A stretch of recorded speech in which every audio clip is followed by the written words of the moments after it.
ना कोई लाभ, ना कोई लश्कर, सिर्फ सेवा, सादगी और समाज के प्रति समर्पण।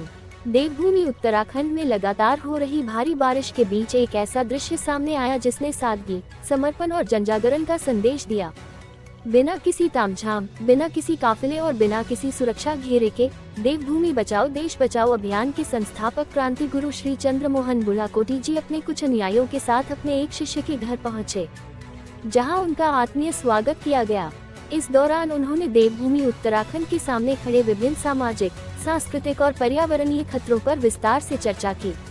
उन्होंने कहा कि यदि समाज समय रहते जागरूक नहीं हुआ तो आने वाली पीढ़ियों के सामने गंभीर चुनौतियां खड़ी हो सकती हैं। बैठक में आध्यात्मिक चिंतन भी हुआ, जिसमें गुरुजी ने जीवन में संस्कार, नैतिकता, प्रकृति संरक्षण और समाज को एक सूत्र में जोड़ने के महत्व पर अपने विचार रखे। उन्होंने उपस्थित लोगों से आह्वान किया कि वे केवल स्वयं तक सीमित न रहें, बल्कि समाज और देवभूमि के संरक्षण के लिए भी सक्रिय भूमिका निभाएं। गुरुजी ने कहा कि परिवर्तन बड़े मंचों से नहीं, बल्कि घर घर और व्यक्ति व्यक्ति तक संवाद पहुंचाने से आता है। इसलिए जनजागरण ही सबसे बड़ी शक्ति है।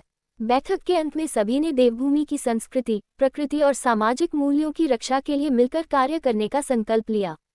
भारी बारिश के बीच हुई यह सादगीपूर्ण मुलाकात एक बार फिर यह संदेश देती है कि जनसेवा और समाज जागरण के लिए बड़े काफिलों की नहीं, बल्कि मजबूत संकल्प की आवश्यकता होती है।